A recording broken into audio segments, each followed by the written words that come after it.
Her as well. So. Sue is not able to come until our other meeting. Oh, okay. Good Yeah. to know. Okay. So I'm supposed to take notes. So this isn't where the homeless prevention meeting is taking place, but we're going to see it? Is that correct? That's correct. Yeah. Okay. It was just an all virtual meeting, but when I learned that you and Sue were going to be on site right Okay. afterward, I thought I would invite you. We Thank you. have a location here. We're Yeah. pulling up right now. Great.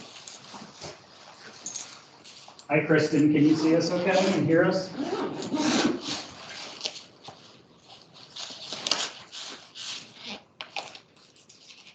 I can, and I'm just walking over to Ash now. Oh, okay, good. Thanks. Be right there. I think we're gonna I'm gonna swing these two tables in so that we'll not have such a huge room for just gonna be a couple of us. All right. So I'll just do it like this. Is this the right one? That's the one. All righty. That's Good. our little trick to make the room a little smaller. All right.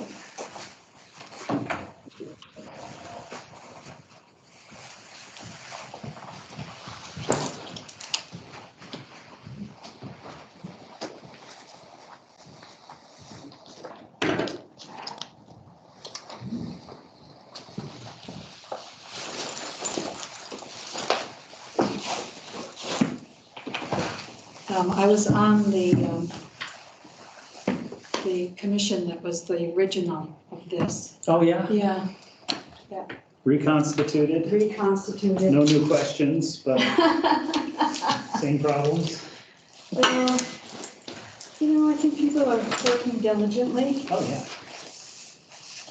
and there's certainly been a lot of work that's been done. It really has. It's just We that the- forget how much progress actually has been.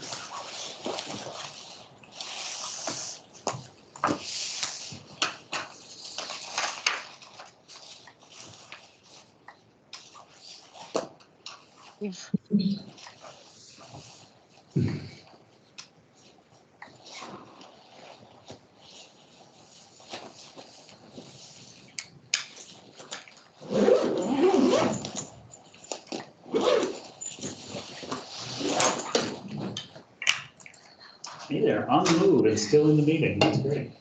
I know. Did you send a note, Chris? Even better. Good. That's how she is. I'll bet to grab Tom and Sue at 3. Oh, okay. I know Tom was going to take mine. I do believe it. Yes. Sounds good.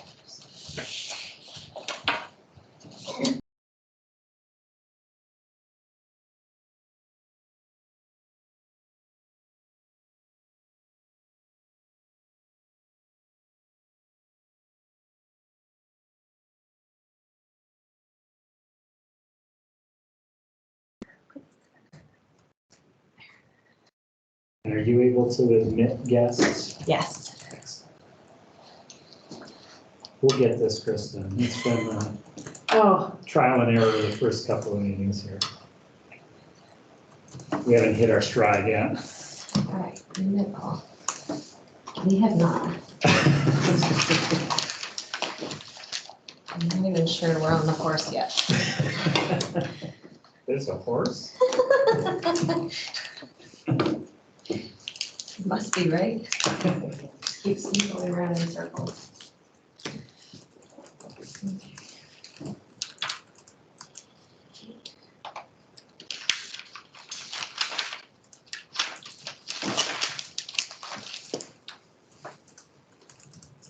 I'm just gonna pull my files out so I can prepare and ready. Okay.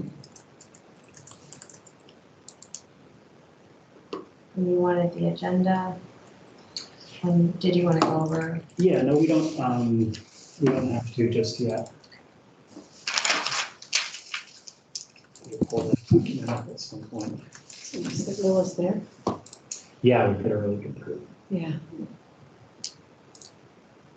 Hi, folks. We'll just give it a couple more minutes to let people arrive. So you can do it again.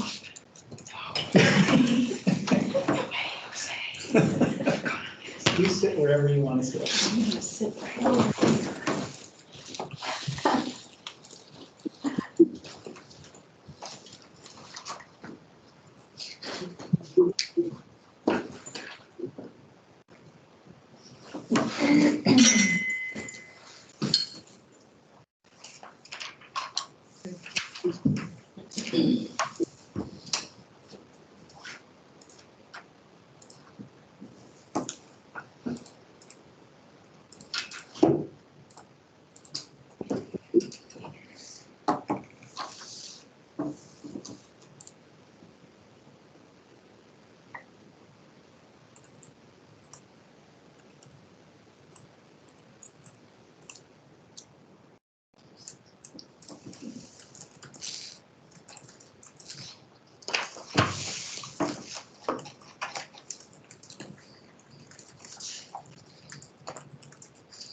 All right, can the folks online hear us in the room okay?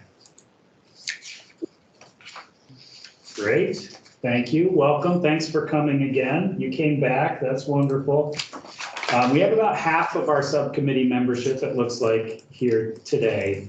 One of the things that we will need to do is make sure there were a number of state department and agency representatives that I think signed up for this, but then are not sending designees. So we will make sure for our next meeting, we do have those folks represented here. And we will, I guess, officially call the meeting to order. It's 1:34. And just looking at our agenda for today, we have the call to order, then we'll have edits to the agenda, which I'll go through now and see if there are any. We have a space for public comment.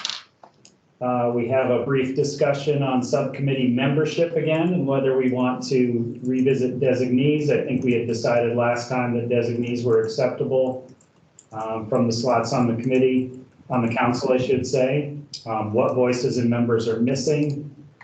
Then we have a significant chunk here dedicated to the overview of future topics.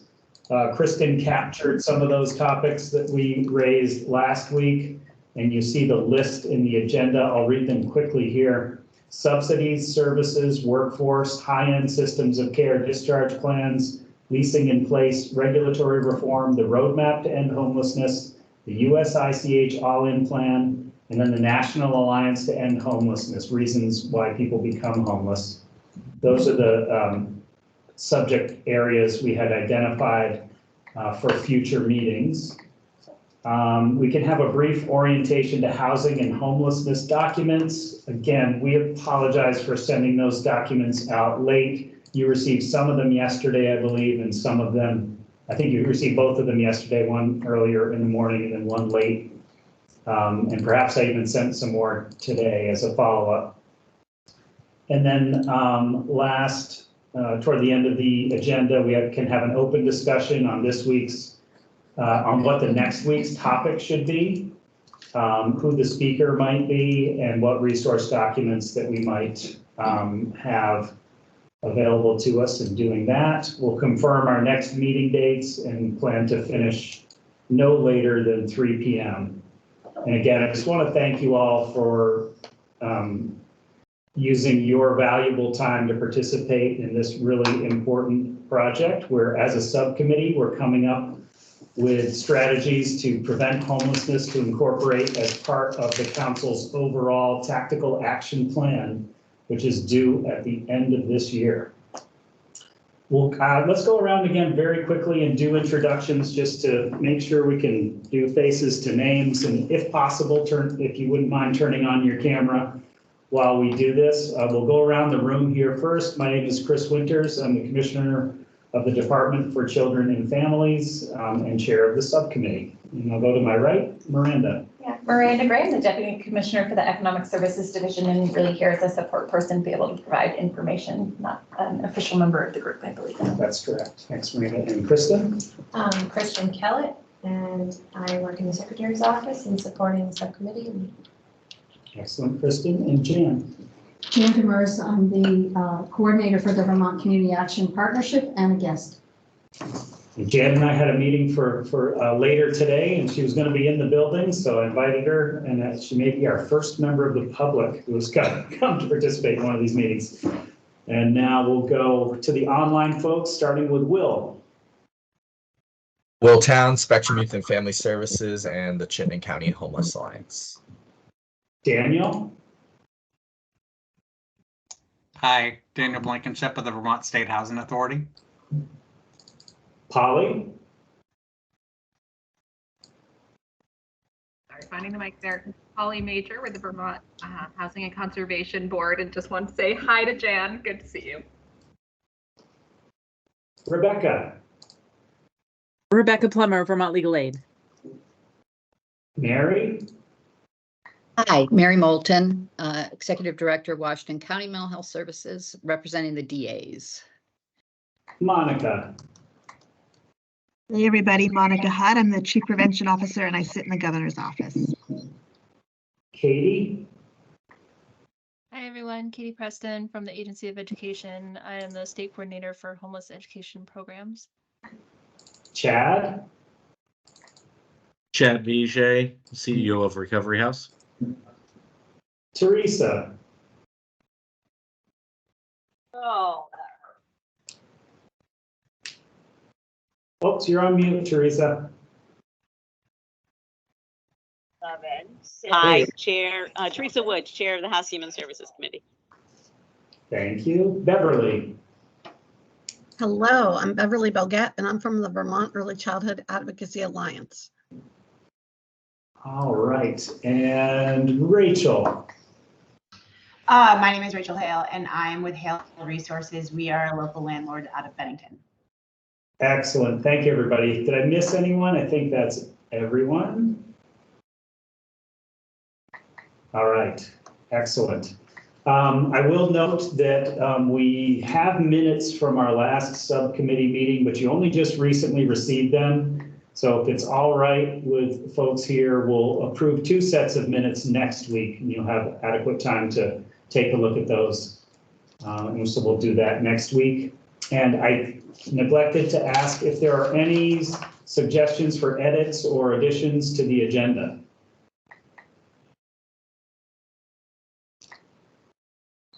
Okay, we'll keep going. We have an opportunity for public comment, and Jan, you're the only member of the public here. Is there anything you'd like to say before we get started? I'm glad to be here and very thankful for the work that you're doing. Thanks, Jan.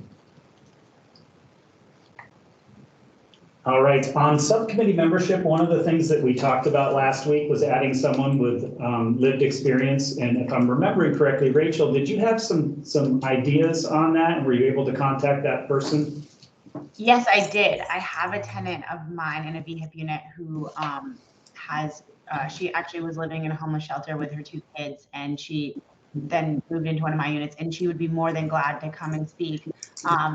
She's actually, I didn't know this until now, she's actually done a couple other events where she's spoken from like the Homeless Coalition in Bennington and stuff. I just wasn't sure what that would entail, if she would join the group for like the rest of the meetings, or if she would just come speak one time. She really seemed open to anything, but she was just wondering what the expectation would be. Okay, I think we would have her here for every meeting if she's willing to be a member of the subcommittee, depending on her availability and willingness, I guess. Yeah, I think the biggest barrier for her might be having a way to connect to the meeting, but I will recommend her to just come sit here with me and pull up a chair and speak whenever she feels ask a question or talk.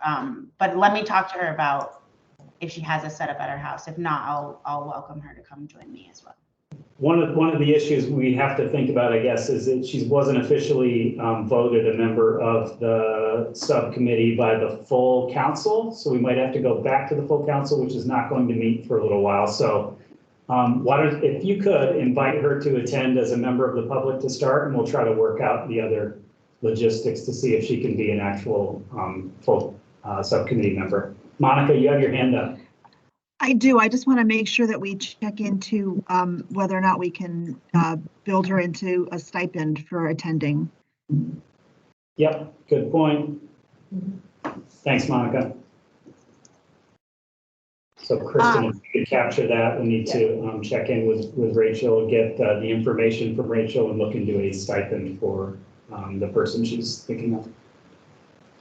So would it be okay if she did, if she attends the next meeting, that would be all right? Yes, she's always welcome. This is an open meeting. She's welcome to attend as a member of the public, and we would, we would welcome her input if she's willing to give it. Great, I will get her here next time for sure. That's excellent. Thanks, Rachel. I think we're okay with respect to the rest of the membership. As I noted in the outset, we need to make sure that our other departments and agencies are represented, and we'll follow up before the next meeting to make sure they have representatives here. And, you know, Dale, DMH, corrections, I think, and a couple of others. All right. So the next item on the agenda is the overview of future topics. I'm just going to ask Kristen to pull up a list of those topics. They're in the agenda document. If you have that in front of you, and I read them off earlier. I was thinking we could go as a group, because we're not prepared to present on any one of these today, go through as a group under each of these subheaders and talk about what things are under each one of them. So if we started with subsidies, what sort of, there you go, thank you, Kristen. If you have suggestions as to speakers or, you know, perhaps the different types of subsidies that we want to talk about, rental subsidies, the home voucher program. We talked about shallow subsidies for those who might be on SSI, SSDI. We talked a little bit about lease to stay programs. I don't know if you consider that a subsidy. So I take input from the group here. What kind of subsidies should we be considering? And that'll help inform who we have come to talk to us, whichever week we choose to talk about subsidies. So any suggestions from the group? It's different types of subsidies, and Kristen will capture these in the document here under the subsidies heading. Committee members or members of the public or non-committee members, anyone who wants to chime in is welcome. This is Beverly. I'm kind of curious about how subsidies work, place-based subsidies work versus individual subsidies, because so often I'm hearing that people are able to get subsidies but aren't able to find housing to use those subsidies. I'm not sure who the best speaker is, but that I just want to throw that out for the group's consideration. That's great. Thank you. Mary? I'd be interested in hearing more about project-based subsidies. You know, the cost of projects right now is so high. We were just looking at one just to give an example, and the average median income comes out to be too high in order to afford the project. And so if there were more project-based subsidies and how we could do those, I'd be interested. The other subsidy, so-called, that has been extremely helpful in the mental health world has been contingency funds. And we get a bundle, and I hear communities talk about this a lot, right? If we could just have a bundle of dollars that we could use to help defray rents, take care of damages, etc., in order to help people sustain their housing, it would be great. We just haven't had an increase, for example, in that in 10 years. And I know that it's wanted and needed way beyond the system I'm talking about. So it's not a formalized subsidy, so to speak, but it is a bundle that is provided by the Department of Mental Health, and it is so incredibly valuable. Thanks, Mary. Polly, I think your hand is up next. I was actually going to volunteer Daniel or someone, one of his colleagues at the State Housing Authority, as a really good resource for just giving a broad overview of the subsidies that are available, and maybe a deeper dive into those that have a preference for households at risk of homelessness or exiting homelessness. And I also think something that, as this subcommittee focuses on prevention, the important thing to look at is the impact at the end of the rapid. I know the State Housing Authority has some good data on what that looks like for the households. They might have information. Sorry, Daniel, for. Daniel, do you accept this challenge? Sure, I can. Do you want me to go now or wait for the other hands? Yeah, I think what we're asking right now is for who can speak to this subject and the different types of subsidies. So if we set up our next meeting specifically to talk about subsidies, we would ask different folks to be prepared to present and inform the group. And then we can make some decisions about what kind of subsidies we think are important to prevention of homelessness and build those into our recommendations to the full council to be used in the tactical action plan, if that makes sense. Yep. I created a Vermont housing resource chart that lists a variety of subsidies. I can put it in the text chat box afterwards, but as a general overview, there are two types of subsidies. One is tenant-based and one is project-based. Tenant-based can come from a variety of sources, including the biggest one is HUD's Housing Choice Voucher Program. Right now, I think people are aware that our budgets are very lean and will be so for the next couple of years. So our wait lists are not open, so they're not readily available. Some of them have preferences attached so that people who meet certain criteria have a higher points. But those tenant-based housing choice vouchers are accessed through the Vermont State Housing Authority, as well as through individual local public housing authorities like Rutland or Burlington, Bennington, so forth. And then that's the biggest voucher. There's other tenant-based vouchers are specialized programs, either through our agency or through the Agency of Human Services. The Agency of Human Services has the Vermont Rental Subsidy Program for households in the Reach Up program who are homeless or at risk. There's Department of Mental Health Housing Subsidy Plus Care, which we happen to administer as part of a contract for folks who are at risk or homeless and exiting or at risk of entering an institution. There's also family unification vouchers, which we have a partnership with the Agency of Human Services, who makes the referrals for families and also youth who are at risk of institutionalization. And then that's kind of a general overview. I'll also provide that chart. And the project-based vouchers, some of them are housing choice vouchers that are converted into project-based, or recently, over the last couple of years, we've gotten funding for mainstream 811 vouchers for folks who are homeless, specifically to kind of try to address COVID, and they also have to have a disabling condition, and we've used a lot of those in our Way Home program, which is permanent support housing that we administer. We've also have, as a state housing authority, agreements with many different local housing providers around the state for project-based voucher contracts.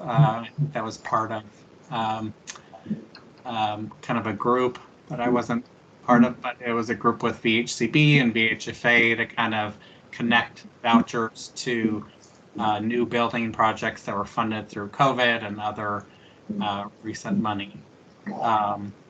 And the project-based vouchers or any assistance connected to a unit can be readily available through housingdata.org, which is a great website I often refer people to. This is also on the chart. And that helps to identify all the properties around the state that get rental assistance attached to the properties and units, and talks about kind of subpopulations that are served and who to contact. I also would second what Mary Moulton mentioned about housing contingency funds through Department of Mental Health. In my work, working with permanent supportive housing, shelterless care, and others, it's been a really valuable resource to help bridge the gap for folks and address maybe property damage, or maybe that bridge where before an application is approved, or maybe a mattress or whatever. But it's been very helpful. Excellent. Thank you, Daniel. Monica?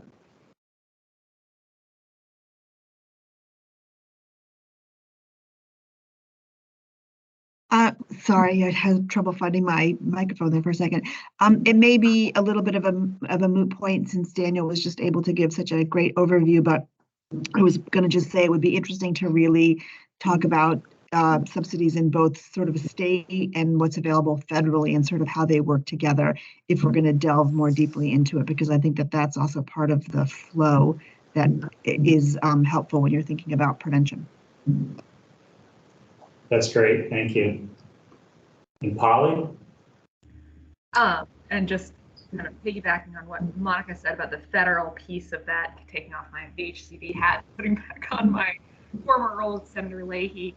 The next budget year is going to be really difficult for the federal rental subsidies, just in terms of the upward pressure on rents and how far those subsidies are going to go across the country. So I think it might be useful for this subcommittee also to explore kind of a forecasting of what subsidies will look like over the next year or so, and how that's going to be felt here in Vermont.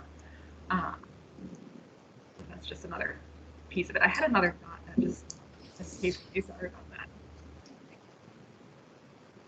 If it comes back to you, just let us know.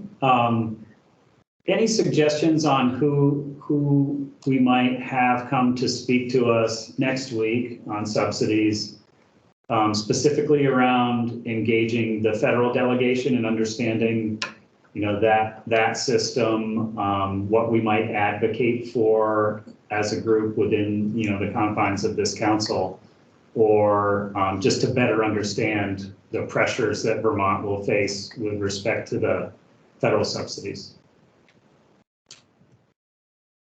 I would suggest maybe inviting Erhard Manka back to Okay.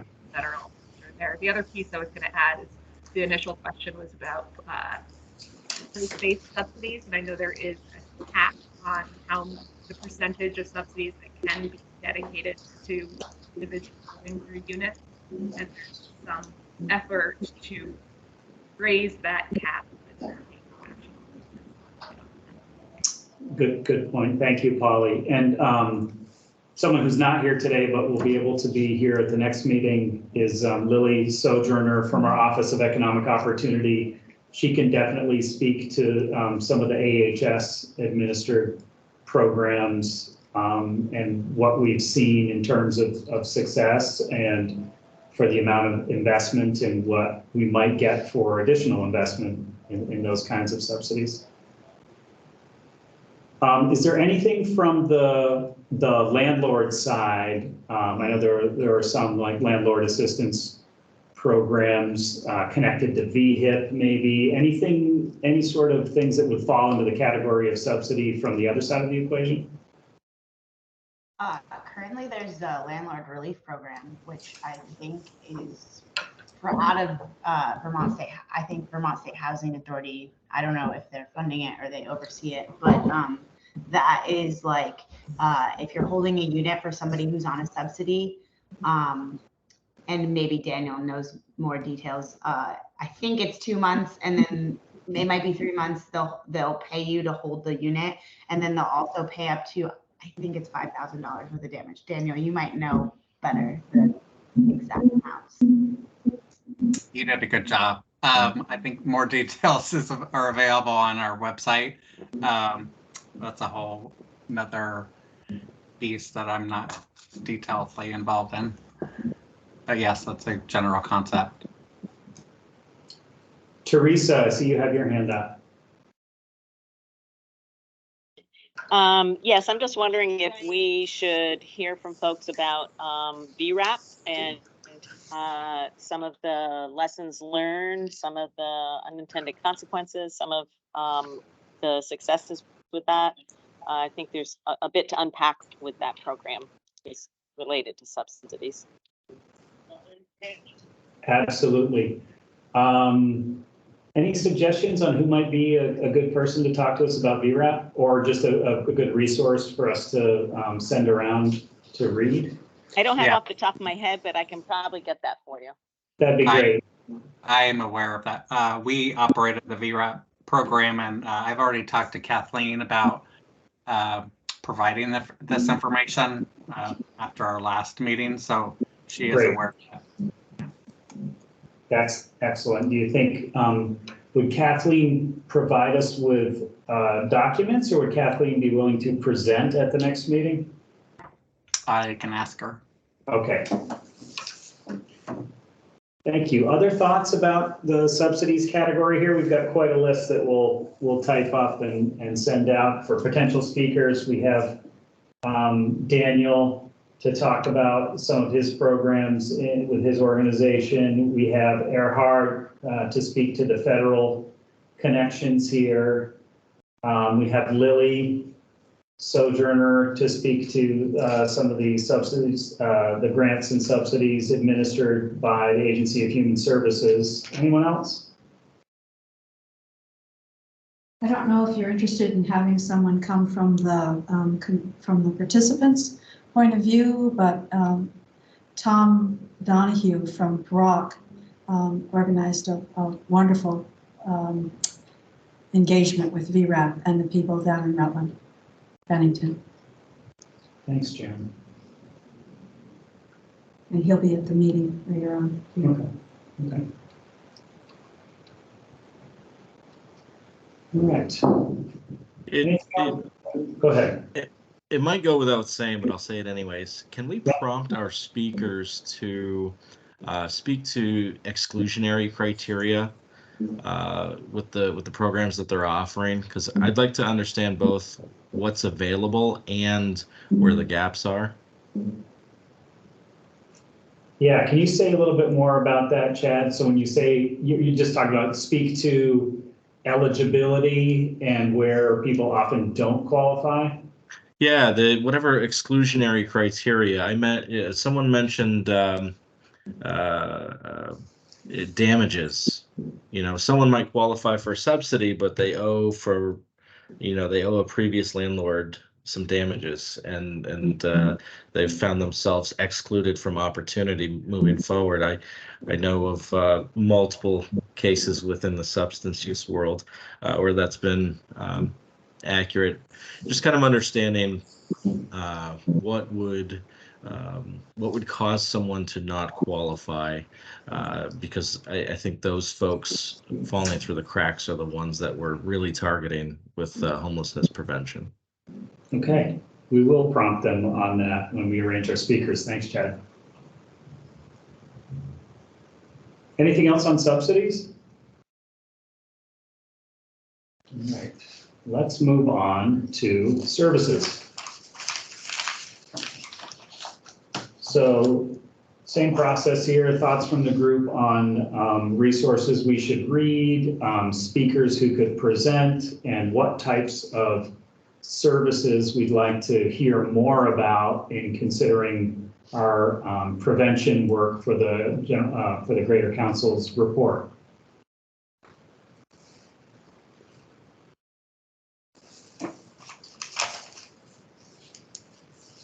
I think some of the things that we had talked about last week and maybe came up when we were talking about services was the SASH program, things like family supportive housing.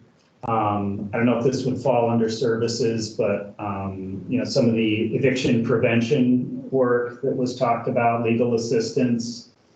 Maybe there are services from on the landlord side of things as well to help keep people housed. What are some of the different types of services you'd like to talk about in a future meeting? Probably, I think subsidies will probably take a full meeting for us, and services we could schedule for the meeting after and see how much time that would take. Thoughts on services? Polly, I see you got your hand up. I know the network of nonprofit housing providers has a subgroup that has been focusing on services, and I think it's been more kind of peer-to-peer TA group, just helping them problem solve and think about how they can build out programs. But I can reach out to them if this group is interested, see if there's a representative that can come in and talk about some ways that services are integrated into affordable housing and some of the challenges they're seeing. That would be great, Polly. Thank you. And tentatively, we'd be looking at 2 Wednesdays from today.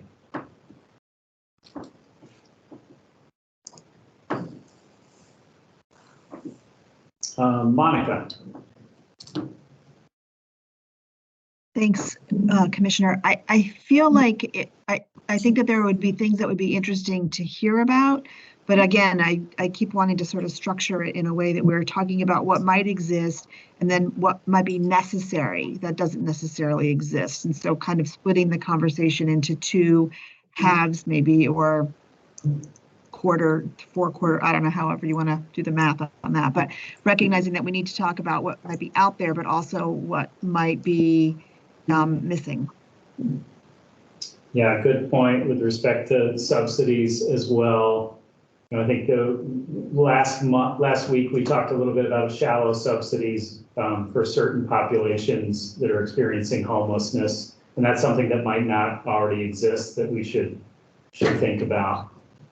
So the same with services. What does exist and what might not exist? Thank you for drawing that distinction, and it's definitely should be part of our conversation. So if you want to talk about services that already exist and work well and we can build on, or put a suggestion, a thought out there for some kind of service that might be innovative, might be something that we haven't tried yet. We'd like to hear those too. Representative Wood, you have your hand up. Yes, and the sound cone goes in and out for me, so I'm not sure if anybody said recovery housing. And if they didn't, then I'd like to add that to the list, and perhaps we could have Gary DeCarlis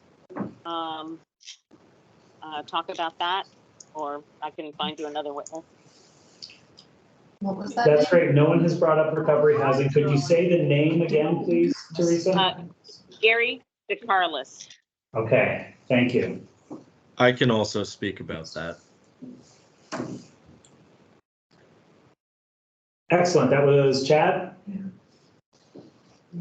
Yes. Okay. Thanks. I don't see Will's hand. Okay, so sorry, we can't always see everybody on the big screen here. So I understand that does Will have his hand up? No. Yeah. He does. Okay. Well, you're not showing on our screen. I'm sorry about ignoring you for a very long time. No worries at all. I have a quick one. I was just going to suggest maybe Crystal Jones from Burlington Housing Authority. She's the director of retention services there, and that could be a good resource for this part. On recovery housing? Oh, no, just on services in general. Services in general. So Crystal Jones was with who again, please, Will? Burlington Housing Authority.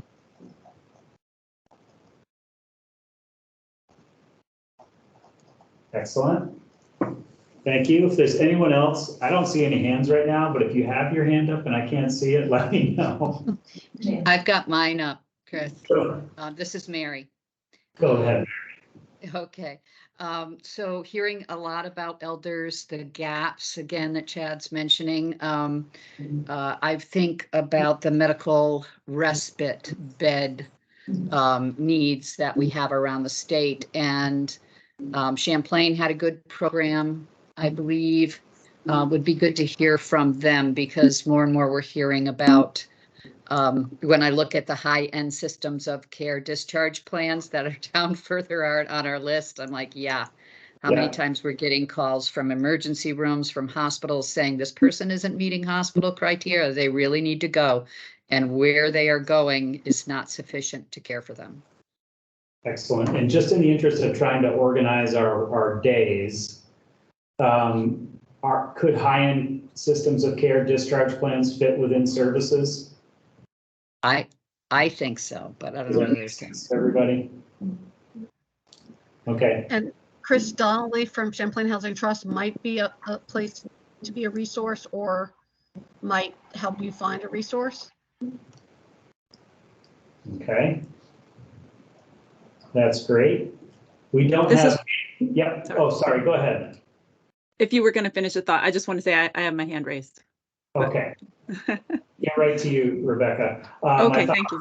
My thought was going to be, I don't know what my thought was now. Sorry. That's okay. Medical respite beds. Yeah, no, lost it, but that's okay. We'll get back to it. Go ahead, Rebecca. Just thinking about, you mentioned legal assistance in the category of services, and I was just wondering if it might be helpful. And I was also thinking some of the rental assistance that was described, like by Mary, that are kind of a discretionary or one-time kind of pockets of money, the importance of having that kind of flexible money. And I was just wondering if it might be helpful to have a separate category, not necessarily a whole day unto itself, but of eviction prevention, which I think would include some of the things, or all of the things that Kathleen Burke's email earlier today talked about, the things that were approved in S100, but without funding, including legal representation in evictions, and rental assistance, and eviction diversion. And there may be other things in there. I just am thinking that they don't necessarily the rental assistance as described doesn't necessarily fit within subsidies, or it's not like an ongoing kind of a subsidy. And legal assistance to me doesn't fit within services. I think of that as services that are provided to people to keep them, in their housing and get them the needs that they get, their various needs met to be able to stabilize their housing, separate from once an eviction is on the table. Just a thought about how to categorize. Yeah, that's great, Rebecca. Thank you. I had put it under services, but I'm open to, putting it somewhere else, whether it's a separate one or a different day. If you folks haven't had a chance to see Kathleen Burke's email, I recommend you take a look at it. I was able to pop open the S100 language that I hadn't seen before. So that was really helpful to look at what was proposed and talked about last year, and I guess didn't quite make it to implementation at this point, but it's some of the more current thinking on that. Again, I don't see everybody. Does anyone else have their hand up? Oh, Jan here in the room has a. I don't know if it's appropriate, but I'm wondering about, because it's homelessness prevention, but the outreach teams that work with people who are experiencing homelessness, see people go and get homes, have shelter, and then come back on the street. And the lessons learned from the workings of those people might be helpful when you're looking at services. Thank you. So people who are more very closely connected to it on the ground, who have seen people struggling on the edge, going into homelessness. Getting homes and then returning to homelessness. Yeah. Okay. Does anyone have any connections there, or any thoughts on someone who could speak to that? Adam Hall could speak to that from the CORA team at CVOEO. Okay. And there may be others that people are aware of. Yeah. I think that's a good I think that's a good place to do that, Jan. There's obviously other outreach teams, especially in the Burlington area, but I think the Cora team probably has the most comprehensive and best information. Great. All right. Ton of information here. Anything else you can think of under services? Loosely based under the category of services. I have a school district that is doing some really great work. They have a new position that they've been able to fund that supports not just school-based services, but also the sort of link to housing. And I wonder if that is sort of a navigator position. It seems to be a model that is working really well and getting a lot of really positive feedback. So I wonder if that would be an interesting connection. Are you talking about Jenny Davis? I'm talking about Jenny, yeah. Yeah, I mean, so Jenny Davis also co-chairs for the Chittenden County Homeless Alliance, the prevention subcommittee. So I think that we could fit her into probably a lot of these different categories, but I think that we should try to get her in here for sure. Excellent. So the Chittenden County Homeless Alliance Prevention Committee, Jenny is a co-chair? Yep. And then she's I forget her exact title, Katie, but she works for the Champlain Valley School District. Yeah, I also I could find out her exact title, but I don't know it off the top of my head. That's great, Katie. Could you send that contact information to Kristen? Yeah, absolutely. Excellent. And to add to Commissioner Winter's point, if anyone has an email of the folks that they've recommended, if you can please just forward that to me with a little detail of where they're coming from and what you were recommending them for, that would be extremely helpful. And my thought from earlier popped back into my head. One of our big resources here, Dave Regal, is not able to attend today, but Dave is aware of a lot of these different organizations and folks you're recommending. So he'll play a big role, I think, in organizing this and getting our presenters set for presenting to us in the coming weeks. Chad, did I see that you had your hand up earlier? You popped onto the screen and then back off again. That's the limitations of the screen in this room. I'm good, thank you. Okay. Great suggestions here. Anything else on services?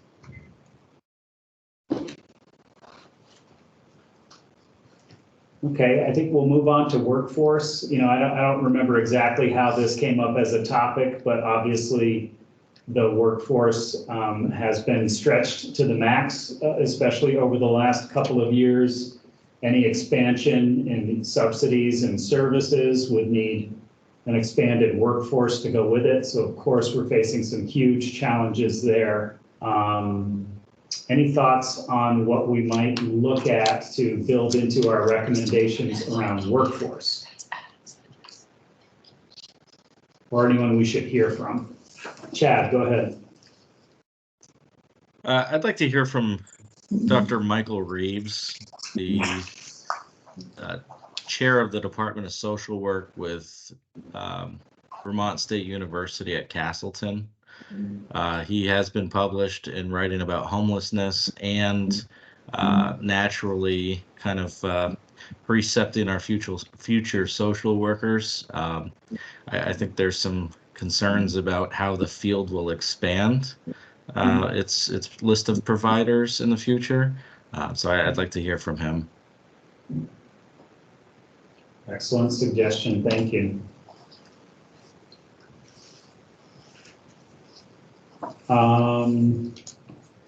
Anyone else with their hand up? Any other thoughts? Things we should be looking at and concerned about around services? I'm sorry, under workforce. Workforce.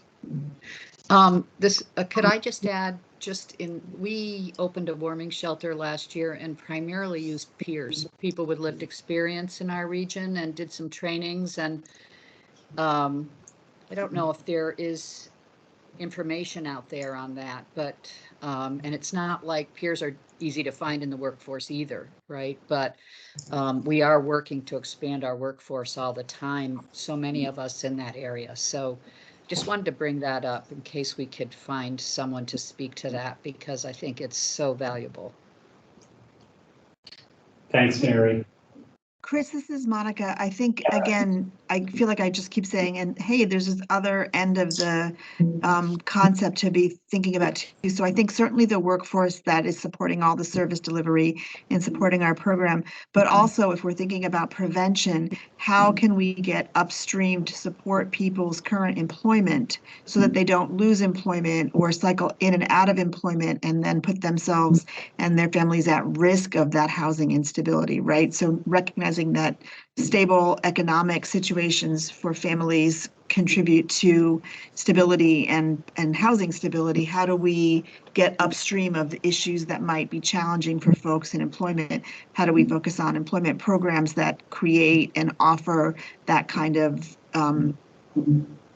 social determinants of health stabilization in addition to a job? What about job training programs? I mean, I just want to make sure that we're looking at those angles as well when the word workforce is used, so that we are supporting the individuals that we're trying to prevent from instability. Yeah, excellent point, Monica. Thank you. And that's part of, I think that's probably part of services. When we talk about the different types of services we can give to people who are on the verge or experiencing homelessness, of course, the job training and navigation services are a big piece of that. I think we have a Department of Labor representative on this subcommittee, if I'm remembering correctly. So we could definitely get someone in there. Others who could speak to those sorts of employment programs or job training programs.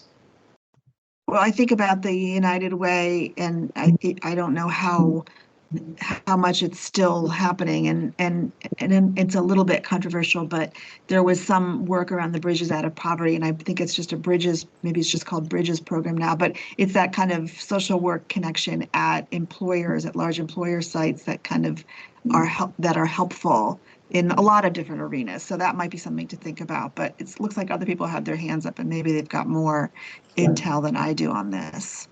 Great, thanks, Monica. Working Bridges. Working Bridges? Excellent. I see Polly and then Will. Beth has her hand up too. Okay, and I understand Bev too. Beverly, I can't see you on screen, so sorry, we'll put you third. Go ahead. I must have raised it by mistake, so please skip me. Oh, okay. Will? I'm good. I was just going to suggest working fields as well. Okay. Yeah, I think it's called Working Bridges is all I was going to add. Okay, great. Oh, maybe those are two different things then. Yeah. So there's working fields, that is a employment agency. Yep. Which we sometimes refer people to, and they have a pretty strong social mission.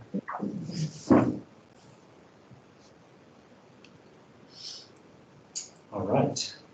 And I don't know if it's Lisa Jensen that's leading Working Bridges at still at United Way of Northwestern Vermont. Is the group recommending that we hear from them? Is that be a good speaker? Yes? Well, I was just sort of playing off what Monica had to say. And if we think that's a good direction, I think that might be, she's somebody I know who does this work. Yeah. Yeah, I appreciate, in looking at workforce, to Monica's point, we're supposed to be focused on prevention. And that's probably more aligned than focusing on the workforce that's supporting folks who are experiencing homelessness or trying to prevent people from being in homelessness. Also very important, but we need to make sure we're looking at both of those paths there, I think. Are there any other hands up? I see a hand up in a blank screen, so one more challenge here in the room. This is Katie. I have my hand up. I don't know if I'm the blank screen. Go ahead, Katie. I was just also, so it sounds like we are supposed to have a DOL person. WIOA came to mind for me and Bogue Rehab, but if we've got DOL, then maybe we have that connection. And then I wondered also about possibly our CTE connection at AOE, so career and tech ed centers. Yeah. Okay. So those are all really great suggestions, knowing that we have, I think, probably 5 weeks between now and when the council gets back together to hear our recommendation. I think we can have, 4 of these sessions. So we will probably have to prioritize or maybe agree to do some work in between meetings to get to all of the topics. But we're capturing all these now. And we'll try to help prioritize those and send them out to the group. But we've definitely got subsidies for next week, I think, subject to other suggestions. Services for the week after that, which could include high-end systems of care discharge plans.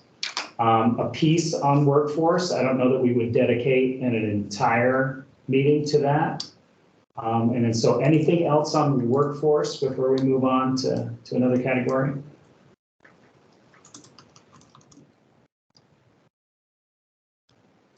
I'm sorry, again, I see a hand up with a blank screen. Is anyone waiting to speak? Is that Mary Bowen?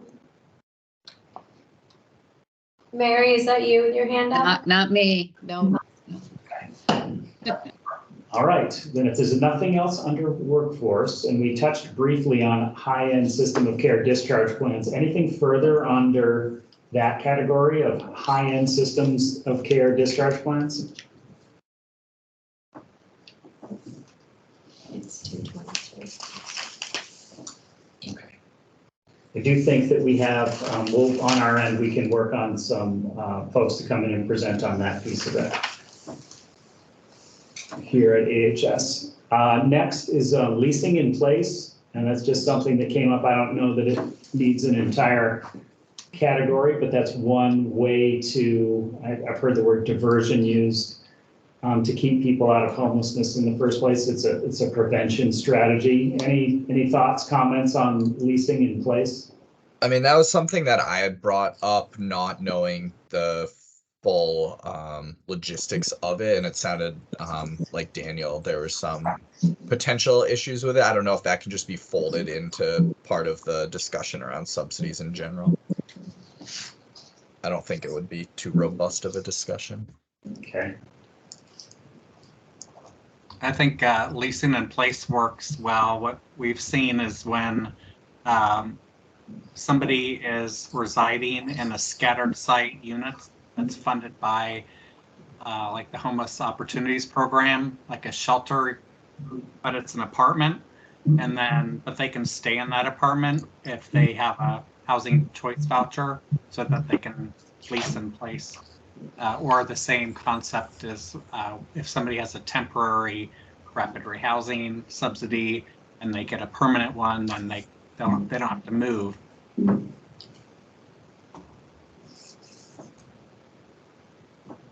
That's great, thank you, Will and Daniel. I think we can fold that into as a smaller discussion item under either subsidies or services. Regulatory reform. This is probably a little bit bigger discussion than some of the others we just went through. Thoughts under what kinds of regulatory reform we would be looking at with respect to prevention of homelessness?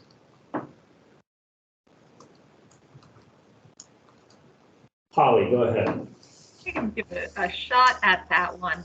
I think to state the obvious, housing prevents homelessness. And I know that's in the jurisdiction of the Housing Development Subcommittee. And I want to make sure in our weekly agendas, we have some time for an update on what they are doing and talking about so we can stay aligned. But I guess as we think about prevention strategies, I want to make sure we're not losing sight of housing and affordable housing as a key prevention. And regulatory reform can certainly help with that. One way we can do that is we see projects held up by the local appeals process. And so if the subcommittee does want to look at regulatory reforms, maybe looking at how we can remove risk from the process by making appeals more predictable and less lengthy. Yeah, great point, Holly. This does seem like it's more in the bailiwick of the housing subcommittee, and creating more affordable housing. It can also be, applied to expanding shelters and more emergency housing, but that's really not prevention. So perhaps that's not something for this group to really be looking at. And point well taken on being well informed about what the other subcommittee is doing. I'll make sure I check in with Alex and see if we can get an update for each meeting, kind of understand where they're headed with their conversations as well. Understanding that the shelter is not prevention, but I'm not sure I don't know if development of shelter is also being looked at in the housing development subcommittee. I'm just wondering if our shelter system is getting lost between these two subcommittees, and that might be a larger question. I just wanted to put my concern out there.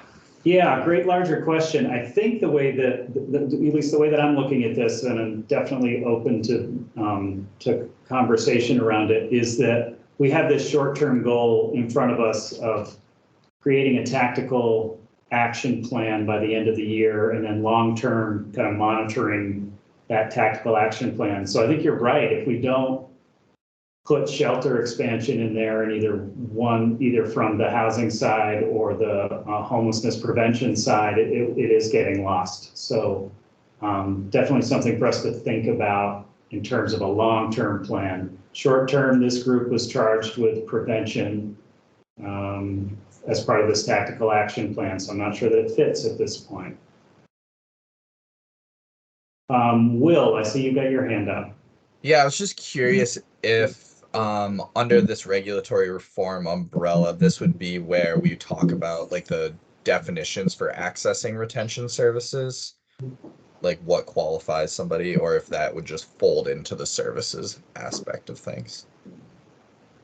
I think that's great. I think that also goes back to what Chad was talking about, what are the eligibility requirements? When are people being excluded from either subsidies or services?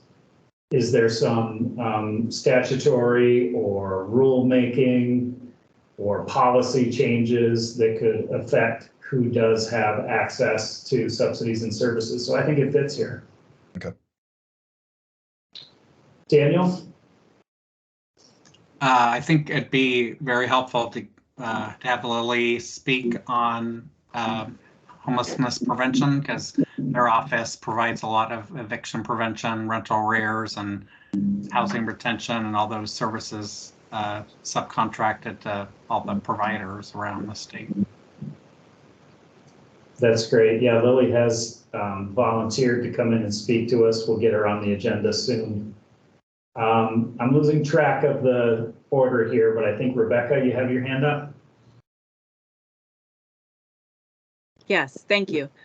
Just along the lines of what Daniel was just saying, I was thinking already that I think it would be good to have a separate topic of eviction prevention along the lines of Kathleen's email. That's an important strategy for homelessness prevention, and Lily could talk about some of those programs that you referred to. Daniel, I think it might also be helpful to have somebody talk about the programs that were passed in S100, but without funding. And as Kathleen was saying, if this group supports this as a strategy, it might help to fund the couple of programs that I was talking about that all fall under the category of eviction prevention.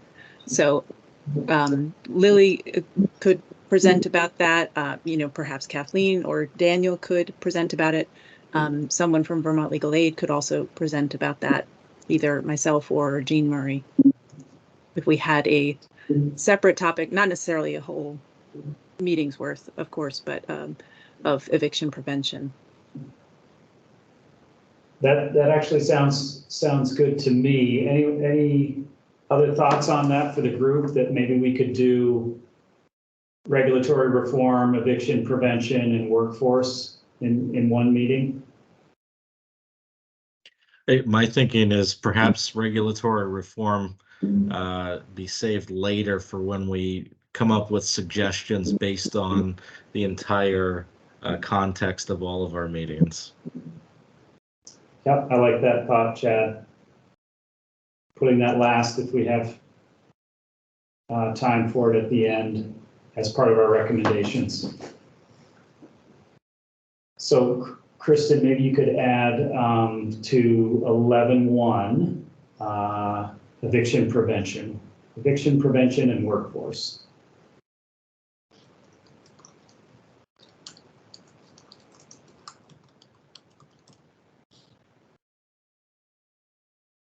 Okay, is it a tentative plan? Does that sound okay? The next couple of things, 3 things, I guess. Roadmap to End Homelessness, the U.S. ICH All-In Plan, National Alliance to End Homelessness. I think this is all, well, a lot of it is background, like where we've been, where we're going, where we would like to go, data, reasoning, the reasons behind why people become homeless. That's a lot of background information, maybe that we should put, front load rather than do at the end. These were just different, I think, data points and previous attempts, previous ideas that may still be great and just need to be dusted off and built upon.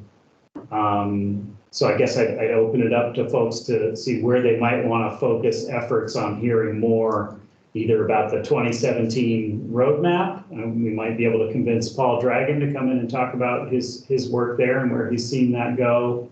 The US ICH, I assume that's a federal, I'm not totally familiar with it. That's the federal approach to homelessness. We could perhaps get a speaker from the federal government to start to talk about that, and then the National Alliance. So to whatever extent folks feel like they want more information on the data or the reasons behind homelessness, national strategies, or just to get some thoughts for our recommendations, maybe the roadmap does make sense at the end once we've heard about all these other things. That's my rambling consciousness there, stream of consciousness. Sorry about that. Does anyone have their hand up to comment? Beverly, go ahead.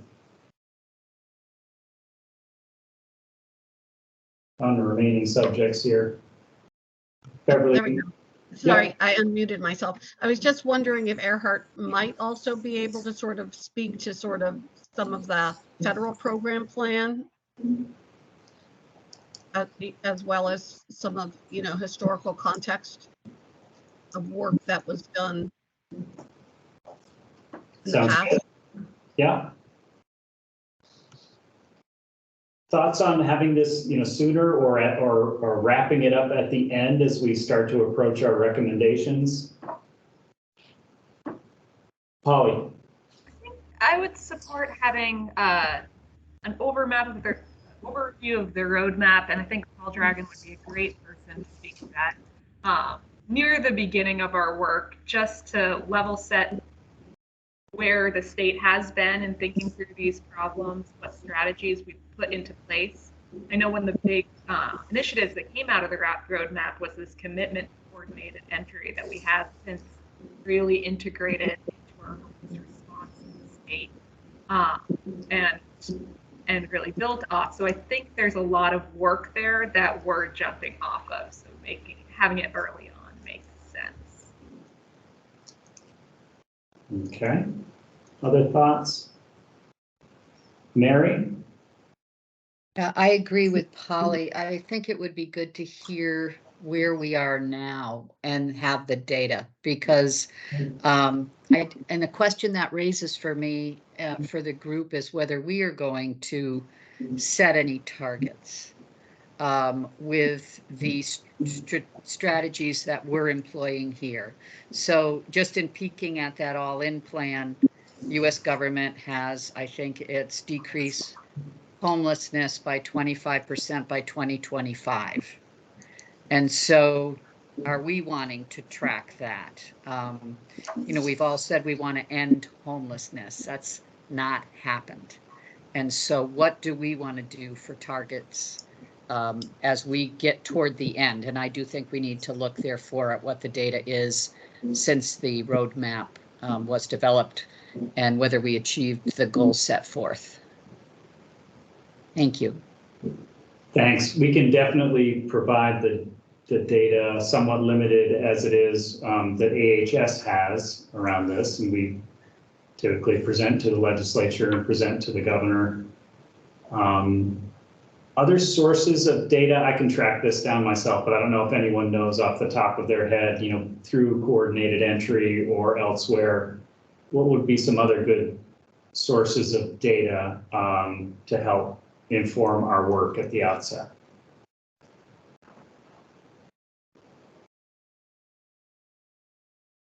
I mean, at least for Chittenden County, we can pull coordinated entry data for sure. And I'm sure we can talk with the Institute for Community Alliances about what that looks like for the entire state. Okay. So I think that makes sense for our next meeting. Having some folks present on the roadmap and the data, and perhaps the US ICH plan as well. And so then we would bump out the rest of those subsidies, services, workforce and eviction prevention. And then have a fifth meeting where we put together our recommendations. And that takes us really into November. And I think our work will be due around then. So I'll try to build out a calendar for our next 5 meetings and flesh out a little bit these topics and what we might speak to under each. I would appreciate all of you following up with those speakers you might have mentioned or resources and see if they're willing to come forward and do that with us based on the calendar. Kristen is your contact there to try to arrange that. Any other topics you think we're missing, presenters, information that we'll need as we build this report? And it's really my hope that after each week, we ask all the questions that we need to ask, we get the information that we feel like we need to make recommendations to pursue strategies under subsidies, services, workforce, eviction prevention, all of these different categories for prevention of homelessness. How does that sound to the group as a strategy going forward? Makes sense to me. I would just add one thing, and that is that, and the data collection piece, if we're going to collect coordinated entry data, we need to make sure that we're getting it from the balance of state continuum of care as well as the Chittenden County one. Martin Hahn's last day at the balance of state continuum of care is Friday. I'm not sure who the right person there is for the data collection contact, but I think we want to be sure we're getting both the Chittenden and the balance of state continuum of care data. Thank you, Beverly.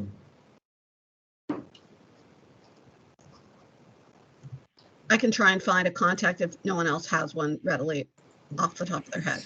I was thinking, Beverly, of just emailing Megan from ICA, since she works with both continuums, to try to pull that data for us. Just go directly to the source and we'll see what happens. Perfect. That's great, Will. Thank you. If we could get it for next week, that would be great. I put their email address in the chat. Thanks, Daniel. All right. The next item on the agenda is listed as orientation to housing and homelessness documents. We've just spoken quite a bit about the roadmap. I would just recommend, if you haven't already, it's a lengthy document, but get yourself familiar with it. Hopefully we can have a presentation on it next week to go through the highlights and pull out what might be useful to us in our work.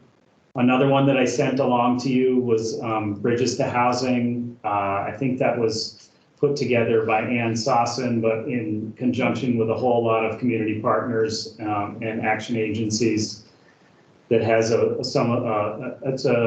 summary, I think, of some of the different strategies that are the more recent thinking on our current situation and some things we ought to consider. There are some prevention strategies in there, along with a lot of other information about housing units and the current GA program.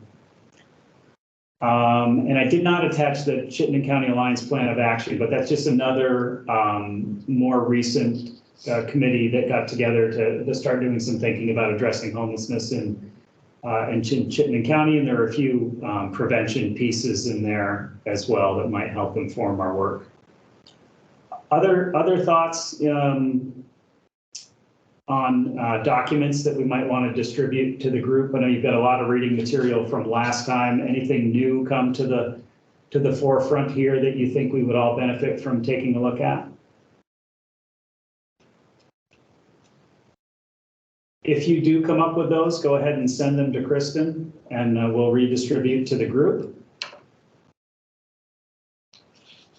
I think we've already done the next agenda item on the agenda, kind of a bit of a discussion about how we incorporate all of these future meetings into a strategy or a plan. I think that's a work in progress. As we move forward, we might figure out the best way to capture those ideas at the end of each session, and whatever bit of homework we could do in between to start building out that tactical action plan, or at least our piece of it. We can go on to confirm our next meetings are, I think the next 5 are Wednesdays, are still Wednesdays at 1:30. So we'll plan on the same time next week for the next 5 weeks. Any other comments before we finish up? Mary? Just have a question. Sure. You mentioned alternatives for us if we can't make it. And the next week, I have a deposition I'm not going to get out of. So that's going to be all day. So that's my one day I can't make it. And I'm seeing, are you recording so we could listen? And can I send someone in place of myself? I think yes and yes. I think designees make a lot of sense. You all won't be able to make every single meeting, and I apologize for not warning you ahead of time that you were being recorded today. I don't think anyone said anything they regretted during this meeting. So we will be recording all of these meetings. One, to help Kristen be able to go back and take notes if she needs to, and 2, to share that with others who might benefit from the conversation. So that'll be the plan going forward. Great. That's super helpful. Thank you. And I'll let Kristen know if I get someone to attend in my stead. That's great. If you do get a designee, please let Kristen know so she can pass the agenda materials their way. Will? I don't want to open up a whole can of worms, but I just want to make sure that we're clear on what kind of data we want to request from ICA. They really like to have specifics around that. Do we want current coordinated entry, numbers and demographics? Do we want trends over time? What do you guys think?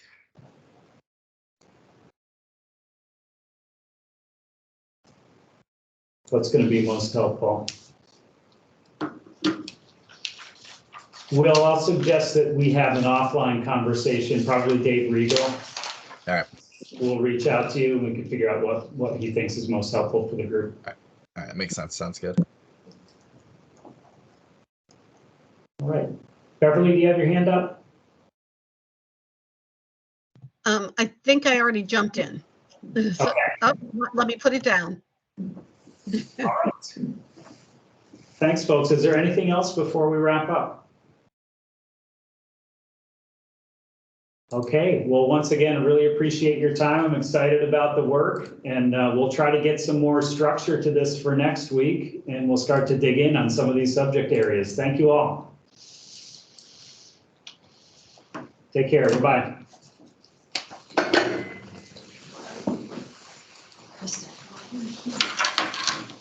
supposed to connect with the people that for the next meeting.